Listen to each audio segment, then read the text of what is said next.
Hi, Linda and Jan. So let me see. Somebody wants to come. Linda, did you raise your hand? Today I'm going to use my phone for those of you guys who are watching from YouTube or from the website. I'm going to use my phone because the sound quality is better. We haven't started yet. I think our guest speakers are going to join shortly. So, but I'm going to use my phone because last time I used the iPhone and the iPhone was just here and it was quite hard to control and bring people onto stage and things. So the sound quality is better, and at the end of the day, you're only going to be listening mostly because otherwise you only see the small icons. So that's why I thought to use my phone today. Let me just make sure. Let me tell Lola to come onto Clubhouse so we can do a quick test. Lola, if you're seeing this, can you come onto Clubhouse? Because I think you're checking both on the website. Can you come to Clubhouse so we can test? Okay. So yes. Oh, okay. I can see here that people are starting to come into the room on Clubhouse. There you go. Philippa is here too. And I'm sure our speakers will start to come into the room as well. Oh, there you go. Lola is here. Lola, can you speak? Hello. I just wanted to test the sound. Okay. Yeah, that sounds perfect. Okay, cool. Because I'm basically today I'm going to use the phone rather than the iPad because it was quite difficult with the iPad to to monitor, to communicate, because I had to keep turning the iPad, so it was quite hard. So I'm using my phone, and I think the sound quality will be better. Our speakers are going to join as well very shortly. Do you want to quickly introduce yourself, because people hear me talk about you quite a lot, so you can quickly introduce yourself while we're waiting for our speakers to come in. Yeah, sure. And also, let me tell everybody, I'm super, super happy because Lola has just got her visa. So Lola has been with me for, Lola, when was it? Is it now 2.5 years? Nearly 3 years? Yeah. It's coming up to 3 years, yeah. And okay, Sarah is here as well. Right? So let's bring Sarah to the stage as well. Sarah, do you want to come to the stage so that we can together celebrate some good news about Lola? So Sarah Monroe, she was one of our first speakers and she is becoming, probably too soon to say, but I'll tell you later. Sarah, do you want to join the speakers? And I see that Natalia is here. Some of our speakers haven't joined yet. I think they might be running late a little bit because we had quite a lot of people who wanted to speak today, and I added them to the event. I'm not a cryptocurrency specialist. It's something that I study and educate myself on. But we have a few speakers who are specialists in this area, and I'm hoping that they will turn up very soon. So far, I haven't seen them yet, but our community is growing nicely. Lola, do you? I was going to share the good news. So, Lola, do you want to tell the news? And I'm going to quickly check the camera. Yeah, sure. So the news Somi speaking of is the fact that I will be returning to London very shortly. Yes, but people don't know the story. You want to say the story of... Oh, there you go. Just tell the story and then we talk to Ashley. Yeah, of course. So I started working with Somi. I ironically found the opportunity via LinkedIn. Yeah. So when we talk about the power of LinkedIn, we really mean it. It's been amazing for us. And so we started working together at Smart Cookie Media. If you guys don't know what that is, it's sort of our bread and butter. It's our original company. Yes, exactly. And it's what's allowed us to fuel FemPeak and everything that we've built through the think tank. It's essentially where we get our main income from. And it's a marketing firm, full solution firm that centers on building thought leadership for both brands and individuals. We work with a lot of thought leaders, helping them expand and grow their digital presence to global level. And so we've been working together for about three years almost. And a year ago, I had to leave because of visa issues. And now I'm happy to say that I will be returning in about 2 months' time. Yeah, so shortly. She got her visa yesterday, and we are super, super excited about it. So we were dancing around the room yesterday. So I can't wait to have her back here. So Ashley, welcome. I'm so glad you're here. I was just saying that our expert speakers haven't arrived yet.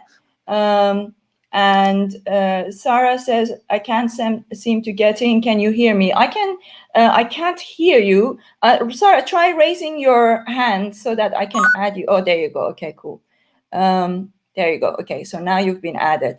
Ashley, do you want to introduce yourself and tell us a little bit about your expertise? And then we will get into the conversation. Absolutely. Yeah. Hey, everyone. It's great to meet you. Thanks for being here. My name is Ashley Scorpio. I am the VP of Partnerships at Hawk Media, which is a digital marketing agency specializing in assisting B2B SaaS companies and e-commerce brands grow their reach. But my background that is relevant to this conversation today is the time that I spent working in the blockchain industry. So I'm the former CMO of Hypernet, which is building the Hyperdyne network to help democratize the power of high-performance parallel compute using blockchain technology. After leaving day-to-day as their CMO, I stayed on for another year as an advisor to the company. I also used to advise Coin Genius as well. I've worked with a number of different crypto and blockchain startups over the course of the years of my career. And I also used to lead marketing for a number of different blockchain and crypto startups, in particular when there was sort of the ICO rush in marketing and before it was officially banned and no longer feasible from a legal perspective. So that's a lot of what I used to do, was applying my marketing chops to different blockchain and crypto projects vis-a-vis their ICO and also their go-to-market marketing strategies, in particular for those that have a consumer-facing component to their token, their coin, or their technology. So that's what I used to do in the industry. I also used to contribute to Crypto Trader, which is one of the only syndicated TV network shows on CNBC that covers crypto and blockchain technology, of course, and the various rise and fall of the different coins and tokens. And, I used to attend a lot of different crypto and blockchain startups, and previously have also been a judge at ETH Denver, which is obviously one of the biggest ETH meetups in the world. So that's sort of my background in this space. Amazing. Okay. That's amazing. Thank you so much for that introduction, Ashley. So just a little heads up. So this is being recorded and it's also going straight. It's being broadcast to FemPeak platform. And for those of you guys who are watching on FemPeak or on YouTube, you can send me a little message. You can chat together, and you can, if you have any questions for Ashley, put the questions in. So Ashley's here. I haven't put my phone on the tripod today because it's easier for me to see the speakers. Stefania is also on her way, and she's running a little bit late. She just messaged me. So Ashley, there you go. Stefania is here. Stefania, do you want to raise your hand so I can bring you to the stage? Okay, there you go. And one other thing, for those of you guys who are watching on YouTube or watching on FemPeak or listening on FemPeak, listening. For some reason, my neighbors up here have decided to do some banging. So I apologize. So whenever I'm not speaking, I'm going to mute myself. But Stefania, do you want to introduce yourself very quickly, and then we'll get Sarah to introduce herself too, and then we will get to the conversation. Yeah, sure. So thank you so much, Sumi, for inviting me to this amazing channel. So I'm Stefania Barbaglio, and how can I say? It's been a journey, a very, very interesting journey. What I've been through. I came to the UK from Italy, basically with nothing, like 10 years ago, for a master's degree, and then I managed to kind of start do some study, and then I started my own company, which is a PR investor relations. So we do a lot of work with technology, energy, natural resource company, and oh, sorry, that's my dog. So I'm based in London, and I'm involved, let's say like that, in the crypto space and all the movement of decentralized finance and fintech, because that is a fantastic space. I think we need more women to drive the future of the world, and it's time for us to just get involved, stand up, and try to kind of do what we want to do and inspire other women to just follow their dreams. And I think this is what I strongly believe. So, and it's all possible, because my experience proved me that if you really want something, you can actually get out there and get it. It's not easy, but we are all here to try our best. And I hope that this conversation can really inspire other women to succeed in what they want to do in life. Exactly. That's so important, because I really, really want to encourage more women to think about cryptocurrency and just the future of money, and make sure that that we have a say, and we have an important a role in what's happening in this space. And it's really worrying for me that I think when you look at the cryptocurrency space, I don't see as many women actually creating these cryptocurrencies and running and founding those companies. So we need more of them. Sarah, you are here. I know you are not necessarily from that kind of background, but do you want to explain, because you work with a lot of leaders, right? Why is money important to women? And from where you stand, what do you see what's happening in this space in terms of the future of money, and why women need to step up?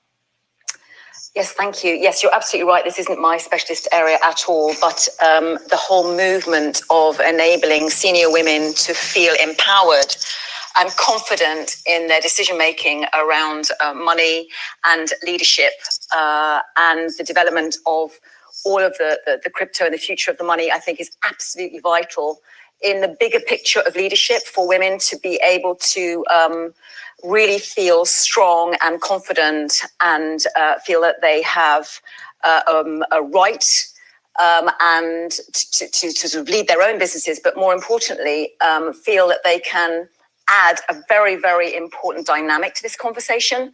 So I work with a lot of female leaders in a variety of different industries, and my main role in supporting them is in their mindset and in their ability to build their own conditions for success.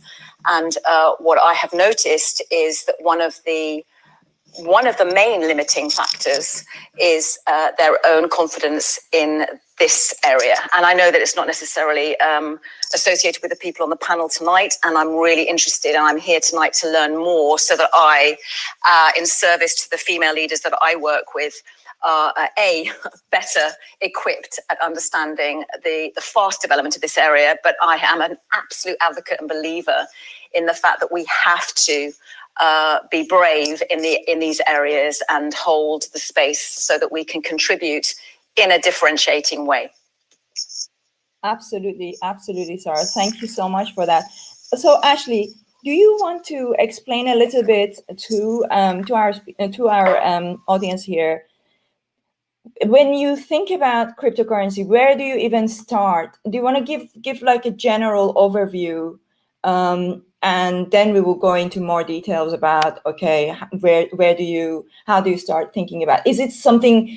Should you look at it? And forgive me if I ask some questions that may seem trivial, because it's one of those areas. Like I have some cryptocurrency, and I bought it with the knowledge that it's very volatile. I didn't think of it necessarily as an investment, but more as an education. And I thought, okay, I'm going to put this money into it.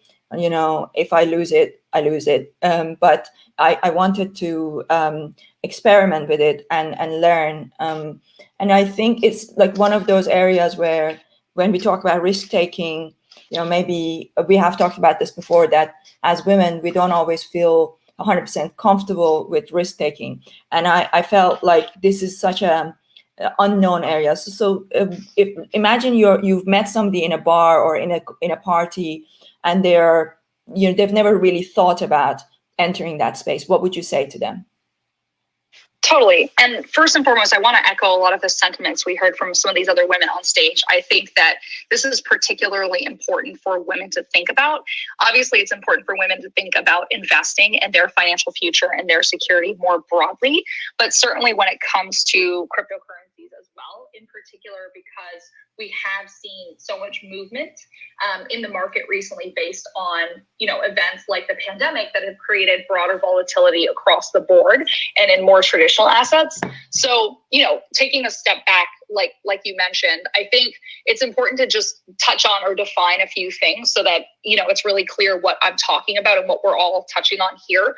So first and foremost, people often hear the phrases or the terms blockchain, and they hear cryptocurrency, right? And so blockchain is actually the technology itself that actually enables the existence of the cryptocurrency, among many other things. And then the cryptocurrency is that medium of exchange, such as a US dollar, but it has digital uses and encryption techniques to control the creation of its units, and also to verify the transfer of funds on the blockchain that it exists. So that's just important to know, because not all blockchain technology includes a cryptocurrency, but all cryptocurrency is created and exists on the blockchain. So I just wanted to define that to begin, just so that's super clear, so we're all on the same page here. And then the next thing that I think is really important to know is, amongst cryptocurrency, the two most common terms that you might hear thrown around are coins versus tokens. And I think it's also important to understand those differences. So basically, a coin has its own blockchain that it exists on, that blockchain was created for that coin, whereas a token does not. A token, multiple different tokens can exist on the blockchain without having a dedicated blockchain for that token. And then the other thing to note about the difference between a coin and a token is that coins are usually used for just one thing, which in this case would typically be payments, whereas tokens have various use cases, which can certainly include payments, but it can also be multiple other use cases depending on what type of blockchain technology or ecosystem it is in and that it is being leveraged in, like for staking, for example. So, just before we got into it, I think it was really clear to understand those differences. And then while speaking about coins and tokens, the other kind of token that I think is really having a moment right now in particular that a lot of you might have heard of is an NFT. So an NFT is a non-fungible token. And these are really kind of on the spotlight right now. We're seeing a lot of movement in this area, in particular when it comes to digital collectibles. So an NFT, or non-fungible token, is actually a token that is linked to a specific piece of digital content that is linked to the blockchain, right? So it's underpinning that digital database on the ledger of the blockchain, and it's representing a unique item, right? And it's a digital item. So they're not interchangeable. An NFT could represent digital files of art, music, audio files, video, any other form of creative work. We're primarily seeing a lot of, like I said, digital artwork or imagery. We've also seen little digital collectibles and avatars, whether it's like crypto kitties or crypto ponies or any other of the different animals and avatars. And there's also a pretty big market beyond art and music for NFTs when it comes to gaming. Because of course, there's all kinds of digital collectibles that people usually have across different games, whether it might be a legendary sword or piece of armor or something else that's unique and customizable, perhaps, that people can leverage in a different gaming environment and on their character, or it's just the sort of thing that they want to collect. So yeah, I just thought it was super important to sort of touch on these different things before we get into it. I'm so glad that you talked about this. NFT is something that I'm only recently learning more about. And, you know, I don't know how many of you guys listening to this know about this, but I used to be a singer in a death metal band. And I remember at the time, you know, how important it was for us to try and get signed and all that, of those things. But I think it's so important, and especially for, you know, for women artists to think about how they can potentially leverage NFT to you know, to get paid, right? And to create you know, a unique. I just wonder. It's really fascinating to me to try and think about how can we create a whole new economy for women around these new ways of transacting. Absolutely. Yeah, I mean, I think it's really important for women to get paid for their work, which is often something that's lacking in the traditional economy, especially when it comes to creatives and artists and other types. So NFTs can let you commodify any of these digital creations. The first NFTs were all based on the Ethereum blockchain, and they emerged in about 2015. So again, this isn't a new form of technology as far as blockchain goes. And it is something that has come about and has been in place for several years. And perhaps people that were already involved in the industry were more interested in these, or have been for some time. But like I said, they're really being thrust into the mainstream and the spotlight right now, which is pretty interesting considering where we're at with the pandemic and overarching volatility. It's so interesting to see that people are interested in investing in these digital assets, if you will. But there has been a lot of speculation on NFTs, right? So the more interest there has been, has increased speculation. So some people have been able to, you know, multiply their investment and whatever the individual thing is worth that they've purchased, right?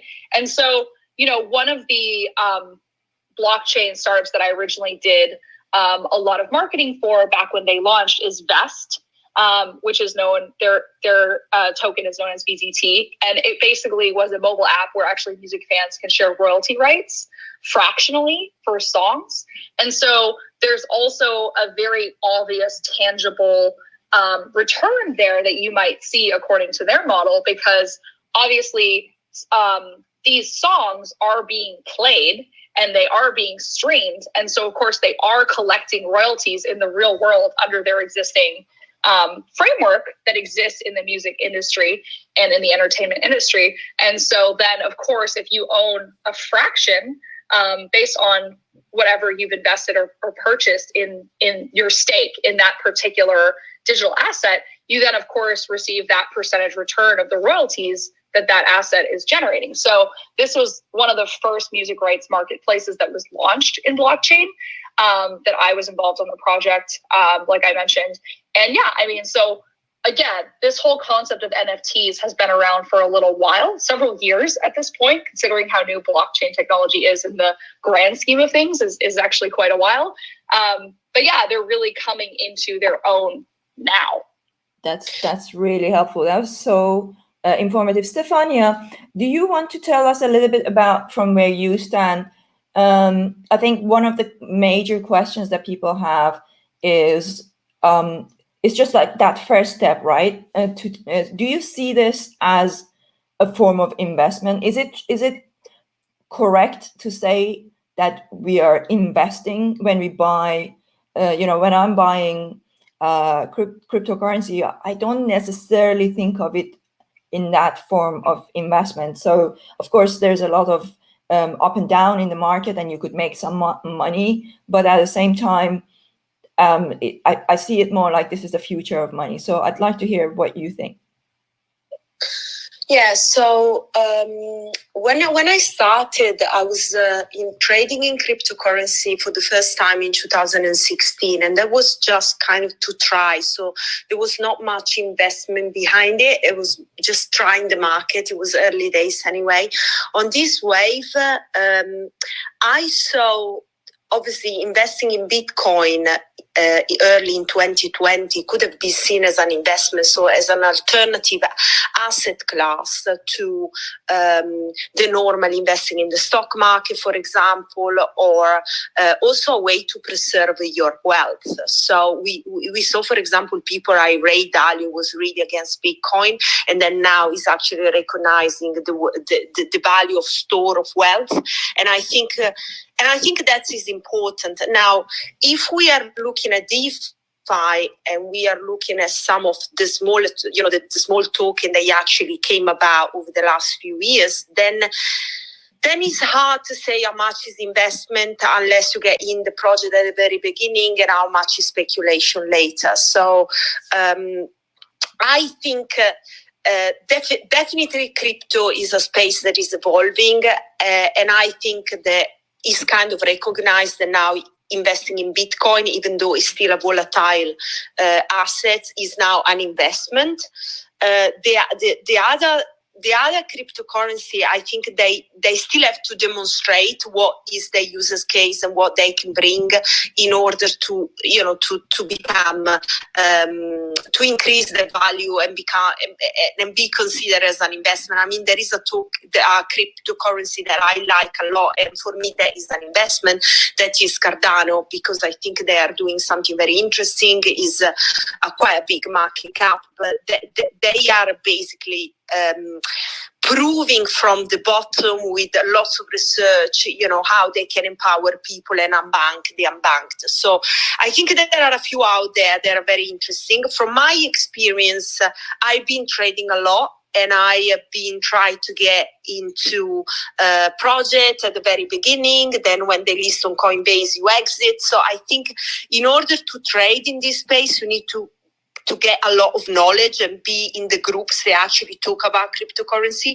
If we want to talk about NFTs, I was very interested in what Ashley was saying, and the project that she worked with is definitely a space that is gaining a lot of traction, but I'm not sure that really people understand the real value of an NFT, because for me, if, for example, if there is a painting that is a physical painting and then you have got the digital version, I really can't get the value that people are attributing to the digital version. For me, is more about the story behind it and the emotion and the feeling that kind of assets, that kind of piece, whatever is a piece of art or is a piece of jewelry or is a creation, whatever, is carrying with it. So I think this is the real value of the NFT, is really the story behind it and the emotion that creates. And I think being able to encapsulate that, I think we are not there yet. So for me, the NFT at the moment is very speculative. There is a lot of hype. And I don't think that people fully understand it yet. So it's very, very, very mature compared to other, to the other part of the cryptocurrency space, where we are seeing more like validation and a maturity.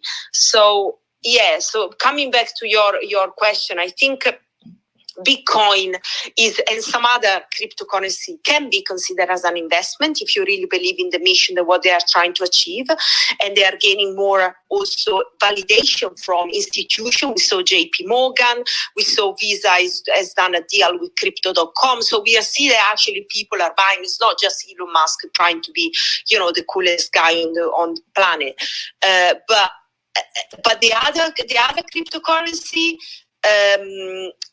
It's difficult to say. I think I see as more as a trade, unless I really believe in the project, because I know the team, or I'm part of the team, or stuff like that. Otherwise, it's more a trade. It's just a very, very early stage. The economy is changing, the world is changing, crypto is getting it's here to stay, but it's evolving as well. And I think in 2018, lots of ICO, probably most of them, they disappeared. And I remember I was going to all the conference, speaking at so many events, and seeing all these token just coming up like madness. And then most of them, they just disappear because their use case was not strong enough. So I would be careful to generalize the world investment in the crypto space. Yeah, definitely. That was. I just realized I was talking to you and I hadn't unmuted myself. Yes, that was so informative. Both of you guys, Ashley, Stefania, it's really great to have this level of input and understanding. Everybody in the audience, if you would like to raise your hand and if you would like to come to the stage, whether you want to make a comment or whether you want to ask a question. Otherwise, I will continue to ask questions, but just raise your hands if you would like to come to the stage. And for those of you who are watching on either on the website or on YouTube, you can post a comment and I will see. So somebody is asking actually here, Cardano has been my favorite coin so far. Okay, I'm buying some Cardano because that's the one thing I haven't bought yet. I've got some other ones, Ethereum and Bitcoin and Chainlink. So let's see. Neen, is that how I say your name? Nene. Nene. Okay. So go ahead, please. So thank you. My name is Nene from Lagos, Nigeria. Yes. So my question is basically in Nigeria, recently the Central Bank of Nigeria put some restrictions when it comes to cryptocurrencies. So they've said that you can no longer use your traditional bank accounts to trade, to buy cryptocurrency or to sell cryptocurrency. So what would you advise for somebody like us that are in Nigeria? How do we go about, investing in cryptocurrency when the federal government has put such restrictions in place? Very good question. I don't know if we have a good answer for that. What do you guys think, Ashley, Stefania? Well, it is. I've been following what has been happening in Nigeria, and obviously, the main problem is that with cryptocurrency, the government lose control of the people and the money. When you lose control, you can't rule and control the money of the people. You get out of control of the people, and they start to get empowered.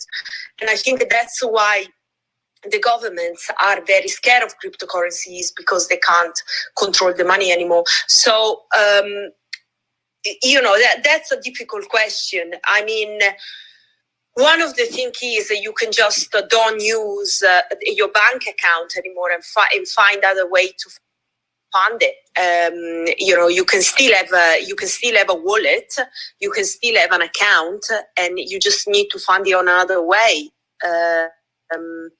Because the problem with banks, I also heard that people got their bank account closed because they were doing just bigger transaction with cryptocurrency, and actually they closed the bank account, the personal and the business one. So that might not be obviously the same as Nigeria, but I will try to see if there are ways that you can get funds, you can get your wallet funded somehow by ways or form, and just try to keep your money there. I'm personally using Blockify a lot, and I really like it because it's a way that when you can just put your money there and just mature a very interesting interest that no banks can offer you anything like that. And if you actually keep them in USDC, the stable coin, you don't need to hold them in Ethereum if you're not sure that Ethereum is going to stay high or it might going to go down. You could just transform and then keep them in USDC, and that is just a good way to keep the money there, just making money themselves without doing anything. But I get your point, Nene. Is hard. I've got lots of friends in South Africa, and I've got lots of friends also in Nigeria, and it's a hard time. I mean, I don't have an answer, a solution for you, but maybe Ashley has got some idea, or somebody else. And we can look at it, and we can do some research. Exactly. Nene, I'm guessing that you are on the mailing list for this community for the Women in Business Technology. So I'll do some research and try and find somebody who can find you answers, definitely for next time. I see Cindy is here. I know Cindy was very interested in doing some investment in cryptocurrency. Cindy, do you want to ask your question? Sure. Yeah, thank you, Somi, and for actually taking on this topic. I consider myself, I've always been quite a conservative investor, whereby a lot of my monies are within the various very good performing mutual funds and the likes. But my husband and I, we kind of ventured into this, looked into this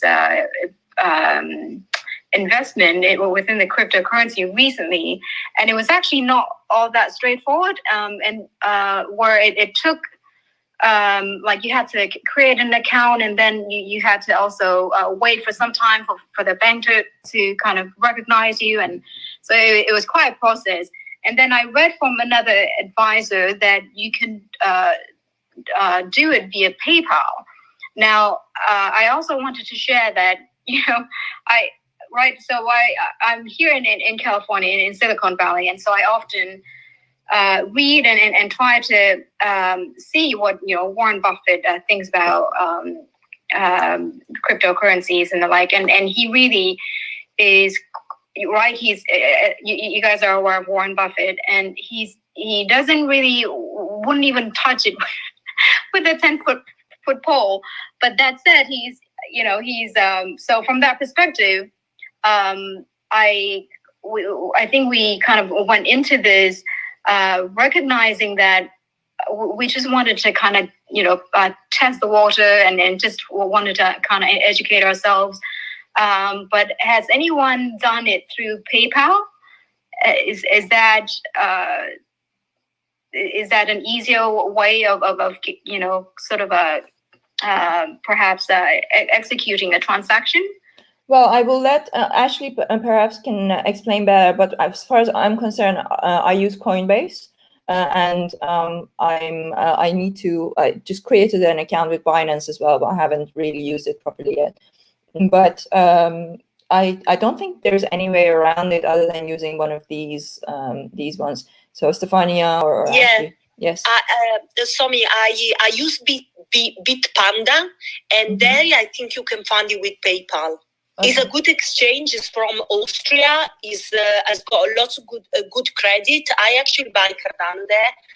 Bitpanda is called. Yeah, because Coinbase doesn't have. They don't sell Cardano on Coinbase. Exactly. It's coming tonight though. I think they are listing tonight. Yeah, they are listing tonight. But Bitpanda is quite good because you can get Polkadot as well, and check it out because being recommended is a really good exchange. Yeah, Polkadot is also not on. Speaking of that, I mean, we can go a bit geeky and try and figure out what are some of the best, coins on the market right now. But Ashley, do you have any answer for Cindy? Yeah, I would say it. First of all, this isn't any sort of. I'm not a financial expert, and so anything I say is not meant to be advice, but it's just some of my thoughts on the matter. I think everyone should obviously do their own research when it comes to making any kind of investment in any kind of cryptocurrency across the board. I think, as a lot of people have stated here, it is still extremely volatile. It is often affected by hype. There is often also pump and dump schemes and mass movement from some of the bigger whale holders. And so these are all just things to take into account when investing any funds in any type of cryptocurrency. And so it is a very high risk investment compared to many other asset classes and more traditional investment vehicles. So these are all just things to take in mind, first and foremost, in general.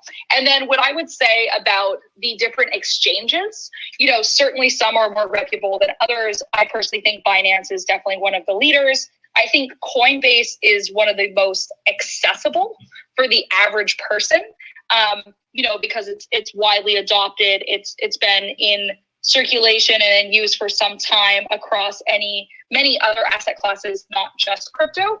And then when it comes to PayPal specifically, there's a couple things I would say. I would say each exchange has their own terms and conditions and rules.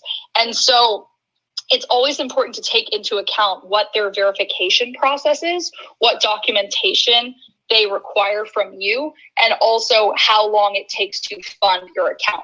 Because of the extreme levels of hype in the cryptocurrency markets, sometimes you'll notice something's going to the moon, as we would say.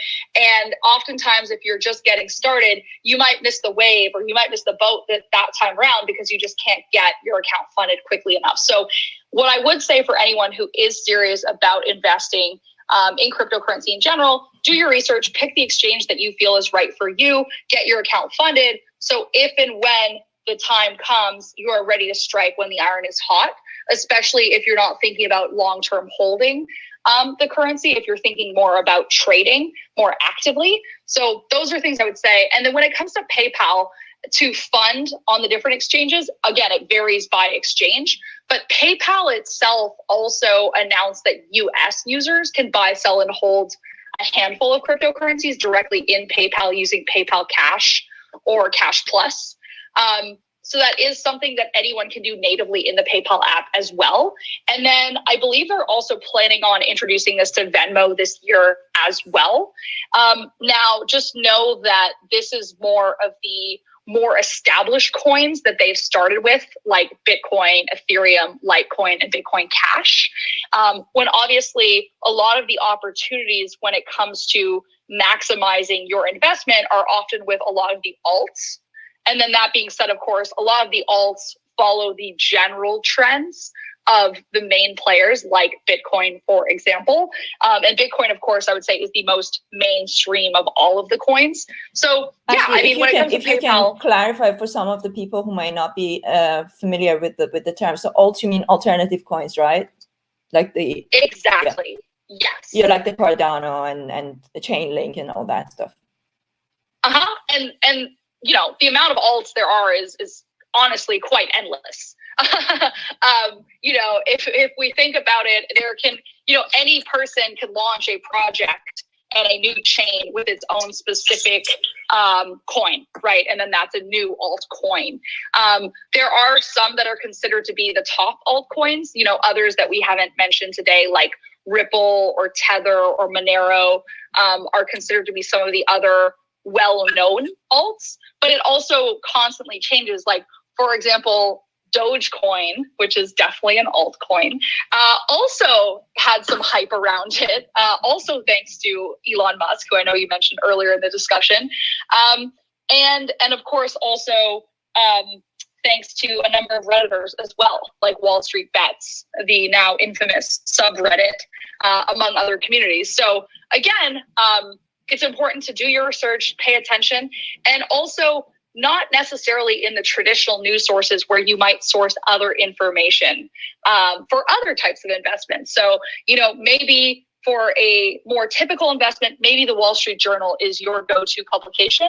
When it comes to cryptocurrencies, I think it's a little bit more important to pay attention to Reddit, to Twitter, to Telegram. And some very good podcasts out there as well. Yes. Oh, I think we lost you. Maybe you muted No, yourself. Oh, I was just agreeing with you. Oh, yes. Yes. Yeah. There are some very good. So Unchained is one of the ones, or Unchained is one of the ones that I listen to. Are there any other ones that you would like to? And also, I don't know any of you guys, if you know Lex Friedman. I'm a big fan of his podcast. I've mentioned several times. So this year he's doing a lot of work on crypto, and he's bringing some very good guests onto his podcast as well. Yeah, there's some really interesting sources out there. Like you're right, Reddit it is a really good one, and I'm hoping that we can create a community here for women, especially, and bring in some of those guys and more women to talk about it as well. I see that Latonia is here and she wants to ask a question. Latonia, do you want to ask your question? Yeah, thank you. Hi, everyone. I'm Latanya. I'm in Chicago in the US. And so for some of you that were asking about how you purchase cryptocurrencies, Webull, well, that's a US app, but it's available. And I've been really looking into cryptocurrencies now because I do some stock trading and purchases on Webull, and it's very accessible. But my question for you is around Litecoin. So Bitcoin has gotten a little crazily expensive. And so I'm wondering what all of you think of Litecoin and if it's worth the investment. I know it's volatile. It's running at about $200 right now. And I think that's up significantly after it pretty much plummeted last year all the way back up. So does that price sound high? And if that does, are there other cryptocurrencies that you would recommend for someone entry level like me? Again, I want to just experiment and see what's out there. Yeah. So again, not handing out investment advice, but happy to share my opinion. I think things to know about Litecoin is obviously it's a peer-to-peer cryptocurrency and open source software project. And it was a very early spinoff or altcoin, as we discussed, of Bitcoin, starting in I want to say 2011. And then if you actually dig into more information about it or its code, it's nearly identical to Bitcoin, which obviously, again, Bitcoin is sort of the leader in the space and in the market and the one that is now most talked about and most mainstream, which is typically good for a mass adoption perspective and also for an investment perspective. And then in addition to that, other things to know about Litecoin is it also has a fixed supply, just like Bitcoin does. And it also has a halving block reward, just like Bitcoin does. So for anyone that doesn't understand what that means is when it comes to mining cryptocurrencies, the reward reduced per block. So when it's halving, obviously they're cutting it in half. So this is actually good as well, because this is ensuring that it ends up adding up to that limited supply that I mentioned that they're capping the market at. And so they also typically, a lot of coins, not just Litecoin, who follow this type of model often also publish or publicize what their halving schedule is for mining rewards. So that's just important to know. And theirs is typically on a 4-year schedule, I want to say. So it's just good to know that this is occurring, because typically there is a price fluctuation that occurs after a halving event. Which will affect the price. So that's typically already factored into the price before the actual halving itself takes place. But it's just good to know if you're investing in an asset, it's good to know what will be occurring with that asset. So I think, again, the key point here for anyone that's thinking about investing in anything is education. But yeah, I mean, from what I've seen, and in my opinion, Litecoin seems to be a pretty standard staple in the industry that people support, and so I personally think it is a more reputable coin and project. And again, that also comes to something Stefania said earlier, is it's really important to do your research also about the project. So beyond the cryptocurrency, if it is also linked to a blockchain project, it's good to pay attention to what their actual goals are and what their development plans are and what they're hoping to achieve. Generally speaking, I mean, we kind of had a big winter in crypto after the massive crash once the ICO marketing was limited in the United States based on federal regulations. And it was actually really good, in my opinion, for the whole world of crypto and blockchain, because it honestly flushed out a lot of bad actors in the industry. as with any industry that's seeing a lot of hype or a lot of rush or a lot of wealth generation, there's going to be bad apples in every bunch. So this long winter that we had in crypto kind of killed a lot of projects. So it was sort of only the most dedicated projects who were really serious about what they were trying to achieve sort of survived. Again, which I personally think was a good thing, because it showed the people who were most dedicated to achieving their vision versus people that were just trying to turn a quick buck. So like I said, Litecoin's been around since 2011. So that's, again, a significant amount of time in this industry. And so, I personally think that it's definitely one of the more reputable coins. So thank you. That was really helpful, Ashley. So just so that we mix up because there are people watching on the website and they're posting comments and questions on the website too. So to give them an opportunity to be part of the conversation, I'm going to mix up their questions and with the people who are on this, on Clubhouse. So Yanya from the website, from she's on FemPeak. She has just posted a question. She's saying that, what's your take on cryptocurrency and cybercrime? There are some rumors in general, and she's asking, do you think that that cryptocurrency has made it easier for illegal dealings and criminal activities? And how can one be sure that we aren't directly or indirectly contributing to it? That's a very good question, I think. What responsible measures can we take? Thank you, Yanya, for your question. And Stefania, do you want to take that one? Yeah, sure. So obviously, Bitcoin was born as... it was not that the mission, but it was basically used as a way for, the dirty money, let's call it a way, obviously, because it's something that it can be tracked. So in the past has been used in the black market a lot. So obviously it's got that connotation of kind of like, things that are not really, crime and stuff like that. In terms of security and cybersecurity, what I will say is that blockchain is one of the most secure technology out there.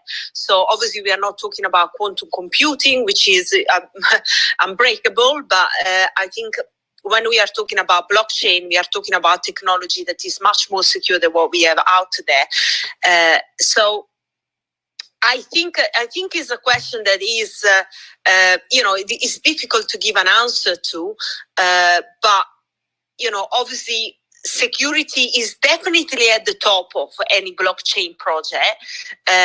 It's just, difficult to see, you will never know if you are contributing to something dark or not dark. I think the main project out there, they are trying to solve the problem to make transaction faster, quicker, secure, more secure as well. And also they are trying to make transaction easier with also trying to push a better user experience. And I think this is also another important element is about the users, because ultimately we don't want to know we are using a project that is backed by a blockchain technology. You see, when you're opening your computer, you're using it, you don't need to know the technology behind it. You just need to be able to use it. So, this is basically my take. So I think, from our perspective as a users, you never know what's, is the cybersecurity risk. Obviously, there are risks with blockchain because it's all done online, remotely. So, sometimes if you are using, for example, the big centralized exchange, the security element, it can become a problem, because if an exchange like Coinbase is going to be hacked, then your funds, they might be at risk. So that's why they advise to take your coin offline, because it's safer. So I think you have to try to secure your funds as much as you can. Some of the exchange, they've got security password, they use Google Authenticator. So there are different ways you can step different level that you can secure your your holding, your cryptocurrency holding, it is a possibility that you can get hacked and that your funds disappear. But there are also ways that you can protect yourself, and definitely taking your crypto offline is also a good option, particularly if you are talking about Bitcoin, Ethereum, or anything like that. Yeah, definitely. That's actually an area that I need to do more research on. We have Lena here. Lena, do you want to ask a question or do you want to contribute? Yeah, hi everyone. Hi, Somi. Basically, I'm very interested as a beginner on ways to educate ourselves. And you already mentioned some places like Reddit, Twitter, and blockchain. But it's also good to understand the terminology around it when we are looking into these resources. So if you know certain things that we have to know when we're reading about it or educating ourselves, that would be helpful. And also maybe later if you can share these resources by email or on the platform. And also, I know you said you don't want to get too geeky, but it's also good to know as a beginner which ones to start with and which ones to keep an eye on. That's it. Thank you. Oh, I think that's a very good question. Ashley, you want to take that? Yeah, definitely. I definitely think even defining the terms is so important. So I completely agree with you, Lena. It's good to know what we're all talking about so we're all on the same page. So even just what Stefania was talking about is taking it offline. So we typically refer to that as like crypto cold storage, which is taking the tokens offline. Usually the way that people do that is by leveraging what's called a hardware wallet, which is typically a wallet that stores the user's private keys in a secure physical hardware device. There are many different hardware wallets on the market. Some of the most common ones that people talk about would be Ledger or Trezor, for example. But again, you should do your research, look at reviews, look at ratings based on different hardware wallets that are available and what they support. So you obviously need to know what your needs are before picking a hardware wallet. But the advantage of having a secure hardware wallet versus a software wallet, which is the coins are still online, not offline, is that the private keys are actually usually stored in a protected area that can't be transferred out of the device in plain text.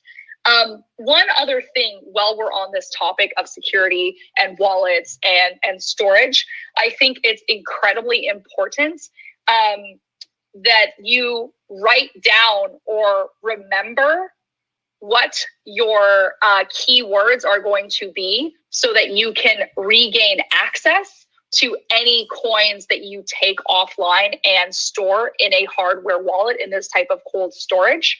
Because some of you may have mentioned, may have noticed that it has been recently mentioned in the media that there are a number of what would be Bitcoin millionaires, let's say, who have actually been locked out of their cold storage. They don't remember the keys that they need to unlock the hard drives. They don't have them. And of course, some of these have, you only have so many attempts before it actually wipes the drive, for example. So there was a very infamous example of this that actually came out in the New York Times earlier this year, where this particular individual has, I think, over 7,000 Bitcoin in his hardware wallet. And as we all know, Bitcoin recently surpassed $60,000 a coin. So, you do the math. And he has no way of accessing those funds. So just something else that as a beginner, you should be aware of, the difference between a software wallet and a hardware wallet, what the pros and cons are of either. And if you do go ahead and set up a hardware wallet, definitely make sure you very safely store all the information you need to regain access to that in the future. Now, we touched on the different sources. One of the podcasts that I like, that I've had the pleasure of being invited to as a guest many times before, is also the Bad Crypto podcast. Mm-hmm. That's one of the older podcasts in the industry. So that's another source I recommend for people to check out. That's a good place to start and listen and learn.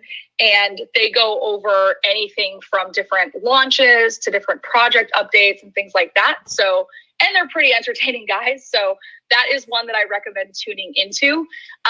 For anyone who's looking into sort of understanding the different terms and terminology around this industry.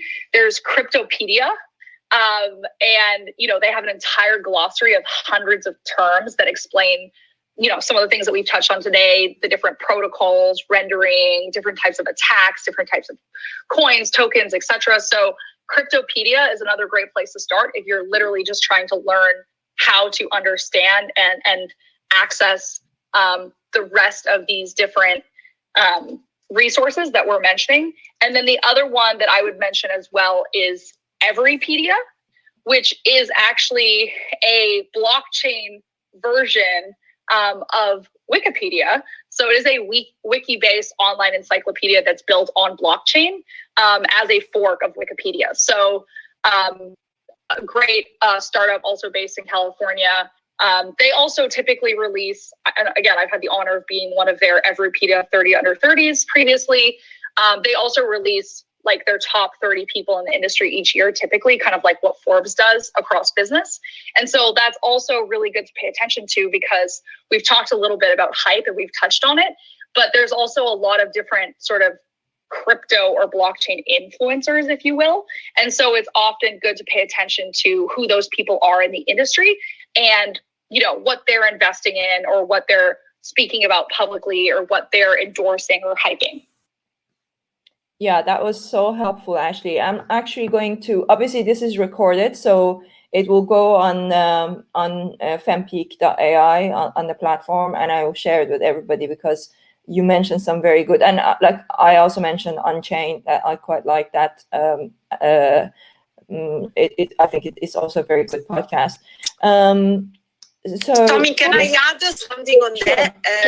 Another podcast that I listen every morning, just because it's more about the cryptocurrency environment and how decentralization is becoming more important in the future of money, is Pompidiano. Okay. So the Pomp podcast. I listen as a podcast, but he does also video. He has interviewed the biggest people in the blockchain space. He's a cool guy, and I find his video podcast very stimulating. Also, if you are interested more in understanding how the money is changing and everything behind it, and how decentralization is becoming more important. He did interview a few projects. They obviously crypto projects like Grayscale, Sovereignty. He interviewed. You will find that he is also interviewing guests that they found crypto project, but he does also interview maybe people about the Federal Reserves. Sometimes he discusses different things, and I think it gives you a good overview of the moving pieces in the industry. That's great. What I will do is I will create a little report page. Actually, I need to speak to our developers to tell them that we should add a report page for these weekly sessions, because there's always so many good things that comes out of this and the findings, and then we can share that with our members. That's very helpful. So Tip has a question. Hello, thank you. I'm very new, trying to get my head around it, but I've been reading about how much energy it costs to mine currencies, or blockchain. I'm not really sure. Yeah. And then I was curious whether there were any that were sustainable. Yeah, very good question. And actually, Tip, so for everybody who comes on stage, because this is being recorded and broadcast directly to the site, if you speak up a little bit, it's helpful. And also, I speak so loud, and then you guys are coming through the phone. So I just want to make sure that the people who are listening from the site can hear. So I'm going to repeat your question. So Tip is asking. She's worried about the impact of mining on you're mining crypto. So actually, maybe Ashley can explain a little bit more about what mining means, but there is a lot of concern about the electricity usage and how it could be not very good for the environment. Definitely. Yeah, I think it's important to define what mining is. So again, so we're all on the same page. So cryptocurrency mining is actually pretty costly, and it often is only sporadically rewarding, but typically people build out whole rigs or computer setups to mine. And basically, the key benefits of mining, if you are a miner, is that you can actually earn cryptocurrency through the act of mining without actually having to purchase it with fiat currency or money, right? Like traditional, let's say the American greenback, if you're in the US. And so basically the miners receive that specific cryptocurrency as a reward for completing blocks of verified transactions, which are added to the blockchain. Hence why it's called blockchain, because it's made up of all these different blocks. So then the mining rewards are then paid out to the miner whose computer is discovering a solution to a hashing puzzle, and whoever does it first. And so it's often based on probability, which is why it's quasi-random. And so it's that the probability that that miner or that participant will then be the one to discover the solution related to the total mining power on the network. So it can be extremely intensive. You typically need a good setup, a really strong GPU, which is like the graphics processing unit on your setup, or an application specific circuit in order to set up a mining rig. So the obvious reason why people mine is they are interested in the reward of the cryptocurrency, which traditionally in the beginning was Bitcoin. Bitcoin miners are mining for Bitcoin. You receive the cryptocurrency that's associated with the blockchain that you are mining on, right? So you have to invest time and equipment to it, which is a significant actual investment in purchasing and setting up the appropriate equipment. And so the question here relates to the resources that takes. Obviously, it's taking up power or electricity, and it's also generating heat. And so Bitcoin mining or cryptocurrency mining is not necessarily green or eco-friendly by any means. There have been a number of mainstream media units that have been delving into this more recently, as of mostly this year. And I think they said something like 1 Bitcoin transaction would generate the CO2 equivalent of like over 700,000 swipes of a Visa card transaction, for example.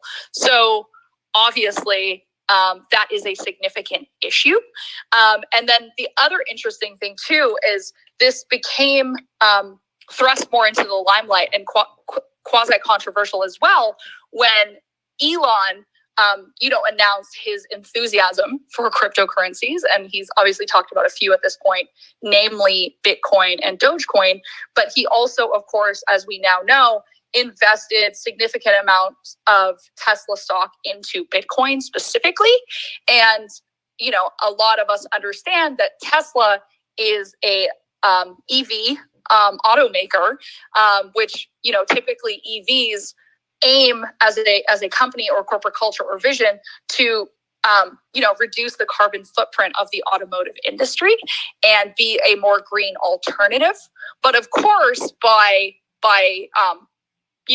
staking Bitcoin, especially in the manner that they did and the sheer volume, it made their portfolio significantly less green, just based on the facts here. I'm not sure that there are any specifically green or eco-friendly cryptocurrencies currently, or if any are seeking to do sort of carbon credits or offsetting for the damage that they are doing. But, if you are focused on the climate crisis and you want to be green or eco-friendly, it is possible that perhaps cryptocurrency is not right for you because perhaps it doesn't align with your values. Can I just jump in? Actually, Okay, I just wanted to raise a point for tip. It's true, cryptocurrency, it consumes quite a lot of energy, but there are 90,000 bank branches in the US, right? And 174,000 in Europe, with another 100,000 in China, right? What is the climate effect of that? It's Very not the good point, bank don't actually. consume any kind of energy. So if we think about all the banking system all over the world, maybe that is bigger than crypto mining, maybe. I think it's worth doing some research into that, but that's a very important point. I really like that you made that point, because you know, the all the shebang that goes with having so many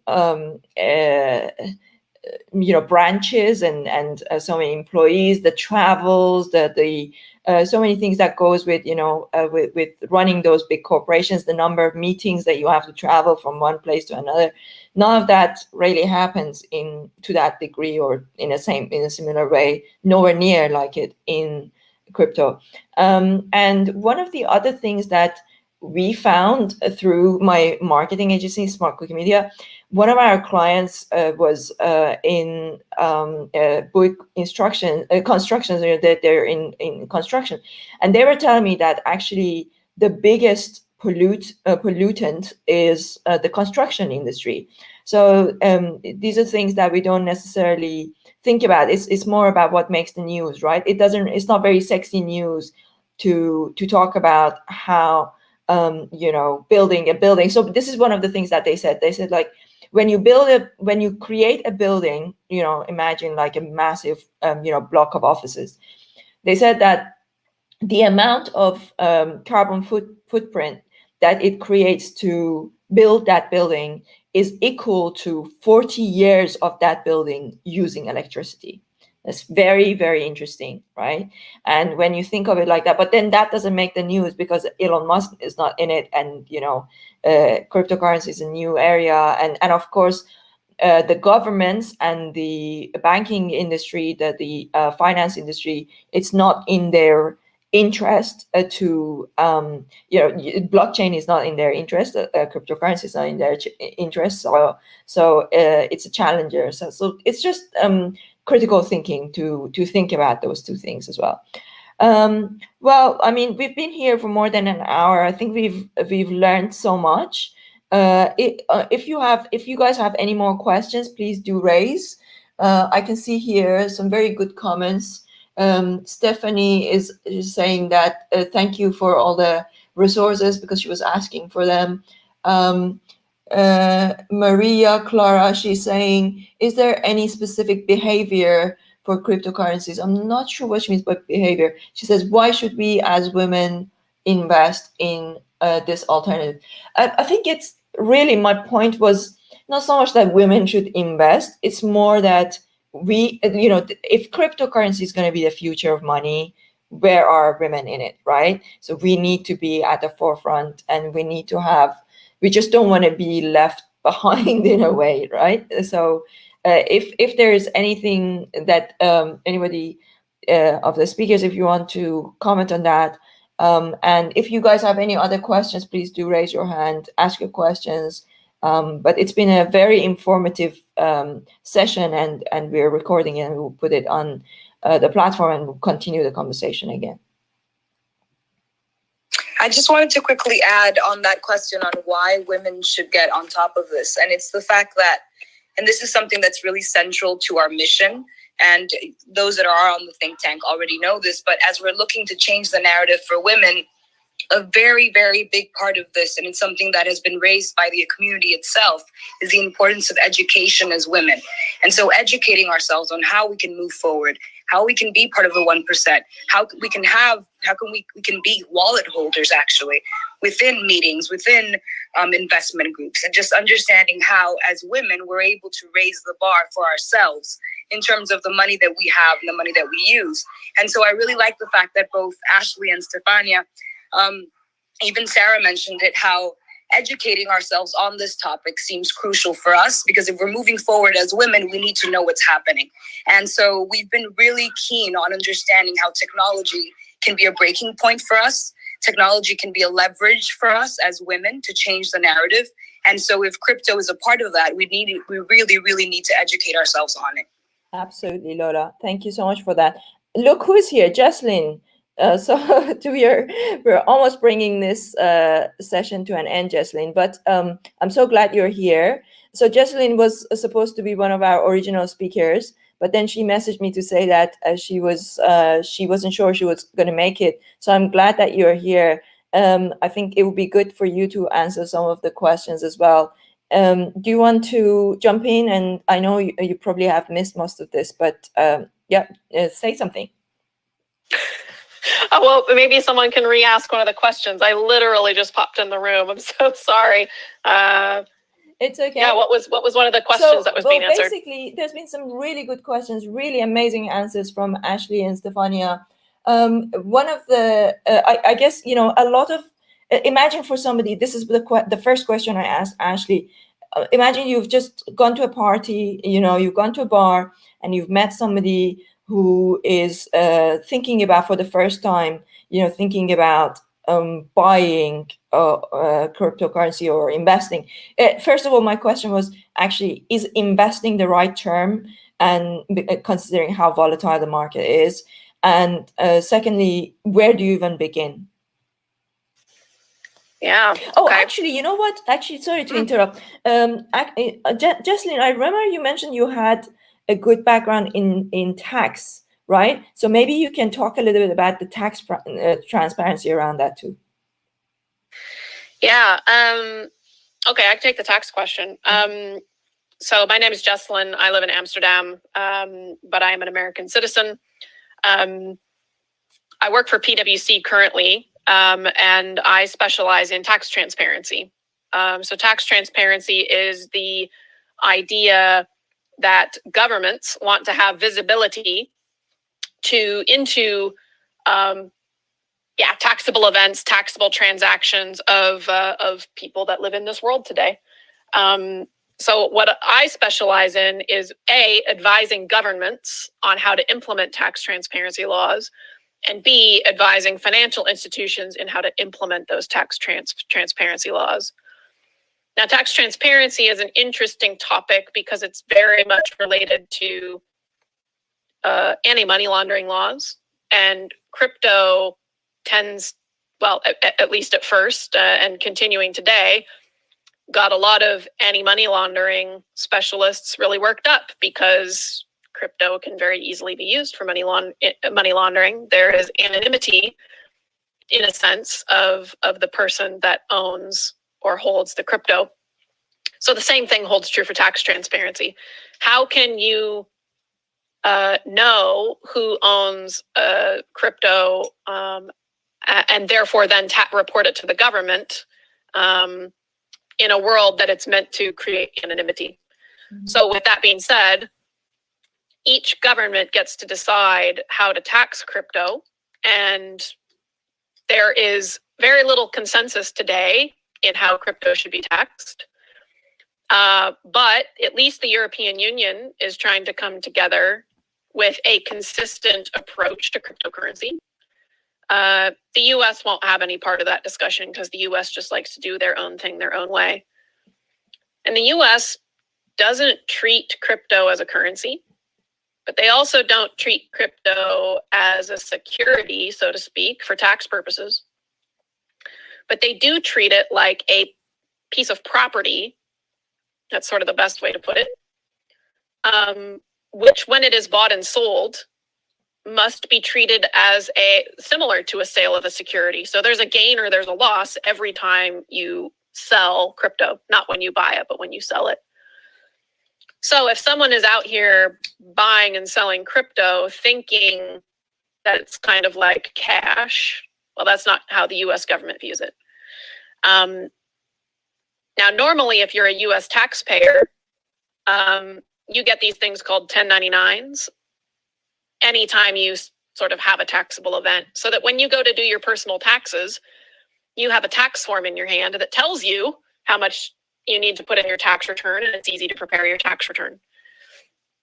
But because crypto is very new, there actually isn't any tax reporting that goes with crypto today. So if you're a person in the US that buys and sells crypto, when it comes time to tax season, do your taxes. It's incredibly difficult because you don't have information in your hand, and your accountant's going to go, what the hell have you been doing all year? Now, in other countries outside the United States, again, the way that it's treated for tax purposes can be completely different. And I'm not a specialist in the tax laws of every country, so I can't actually say how the UK taxes it, how the Netherlands taxes it. Well, I could tell you about the Netherlands, but you get my point. What's interesting to note about tax transparency is that because taxpayers have a very hard time knowing what the heck's going on, and the governments don't have any visibility to it because there are not laws that exist for tax reporting for them to be informed about it, the EU is actually working on I don't know if anyone's familiar with the term DAC, but a DAC is like a directive of administrative cooperation or something. It's where all the EU countries come together and say, we are together going to come together on a tax, usually a tax topic, and agree a path forward. So DAC 8, if anyone wants to Google that, DAC 8 is out there. And DAC 8 is currently in comment period. And what DAC 8 will do is any financial institution that offers crypto or holds crypto in a custody account will be obligated to do reporting to the local tax authority of you and me and all the people that hold those assets, so that the governments can know about your holdings and make sure that you're paying the appropriate tax on it. So right now, they don't have visibility. But DAC 8 is currently in comment period, whereby eventually those laws are coming. So if you're not familiar with the taxation in your local country and you've sort of largely ignored it or hidden under the pillow, it's coming, and eventually your government is going to know about it. And so it is something to pay attention to. So I guess that's my my high level reaction. I'm so glad you joined, and because this conversation without the conversation of tax would have been incomplete, and I'm so glad you joined. And so my question is, if you have bought and you hold, let's say, for example, there are conversations about Ethereum reaching $70,000 at some point in the next 4 or 5 years, right?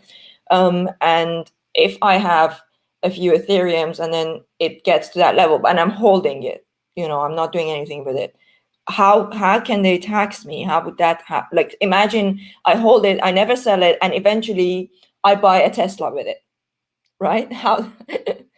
Because I know that, for example, there's conversations of a lot of companies accepting these forms of these new cryptocurrencies. So as their value goes up and you buy something with it, like maybe eventually you could buy a house with it, a car with it, I'd be very interested to hear your views on, I'm guessing these laws are constantly evolving.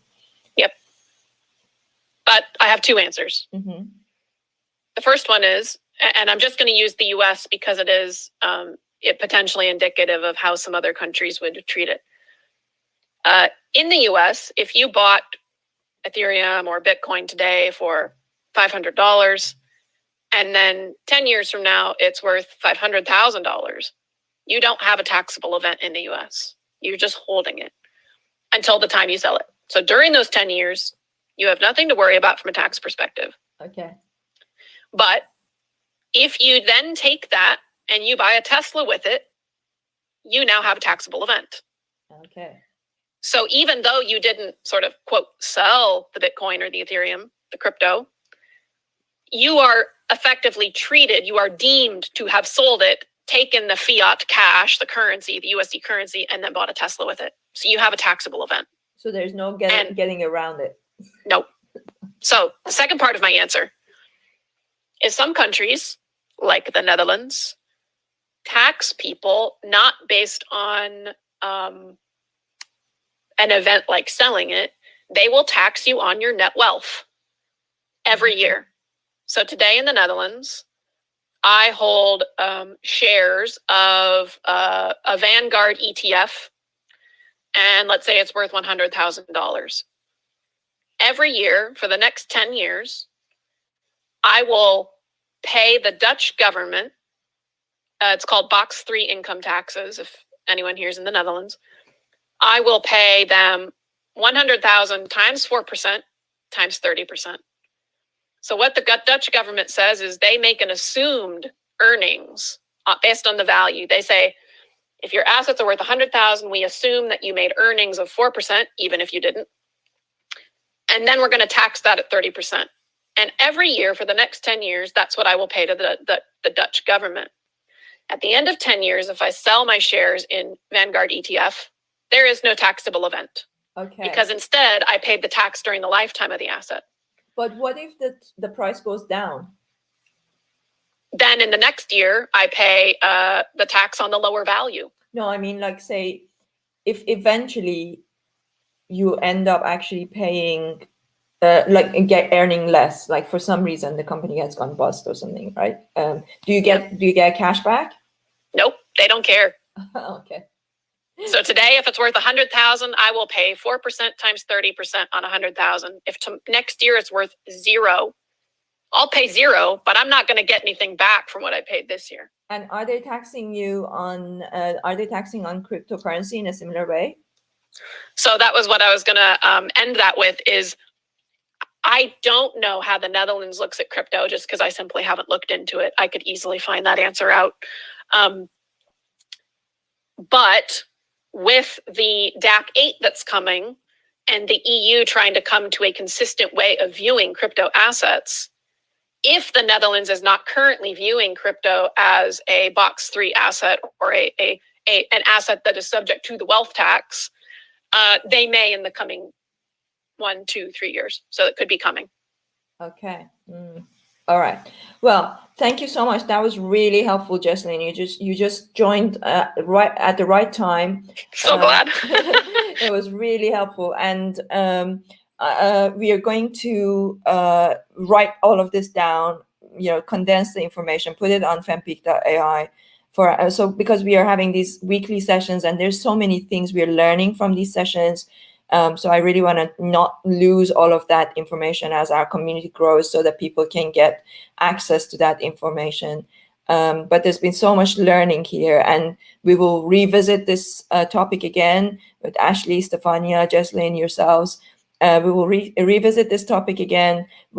So basically, there are 6 topics or 6 verticals, I call them, that we are covering on this platform, and we want to build everything that we're building around these 6 topics. So if you go to fempeak.ai and you will see here, for those of you guys who are watching, you will see the 6 areas. So one of them is building confidence. And so confidence, because it came out as being one of the most important areas where we could help each other as women to really succeed in business and technology. So confidence. Another one is knowledge of technology and financial literacy. The other one is developing leadership and entrepreneurial skills, and female biology, women's health, and finally navigating family and relationships as successful women. So these are the 6 areas. So we will periodically, so the idea is that we will cover these. So every 6 weeks, we will come back to these topics, right? So that every week we will cover one of these. And the other thing, for those of you who are here listening, we are going to do, please let me know in emails. You're all on the email list. Just drop me a line and let me know how you like this idea. We're going to do a test version of it end of this month, where we will have Zoom sessions with members coming in, introducing themselves. I call it like a pitch day, open pitch day, and just pitching themselves, saying who they are and whatever they're looking for, so that they can meet other people. So it would be an open pitch day. Like, say, for example, you're a consultant, you come in and say, I'm a tax consultant, come hire me, that kind of thing. So it's just like all of us, or let's say, for example, I run a marketing agency. I say, I'm Somi, I run a marketing agency, or Sarah says, I'm a coach. All of that, all of those things. So I think it would be a really good way for us to get to know each other. So we will have these open pitch days. Everybody will have like 1 or 2 minutes to talk and introduce themselves and get to know each other. let me know how you guys like this idea. We're going to do a test and see how we get on with that. But we will do that on Zoom rather than Clubhouse, so we can get to see each other. Other than that, thank you so much, everybody. For those of you who are watching via YouTube or website, I can see that you're still here and all the way through. You stayed. And those of you who followed on Clubhouse, thank you so much, Ashley, Stefania, Sarah, Jesselyn, for your input. As always, thank you, Lola. But please let me know if there's anything else I'm missing. Otherwise, thank you, everybody. Thank you so much, Somi. It was a pleasure to be here. Thank you, Stefania. Thank you for having me. Thank you. Thank you. Thanks so much. Thank you, Bye, Somi. guys. Thank Thanks. you. Bye, guys. Bye. Bye. So I hope that you guys enjoyed as well, and I'll catch up with everybody via my infamous emails. All right. Bye, guys.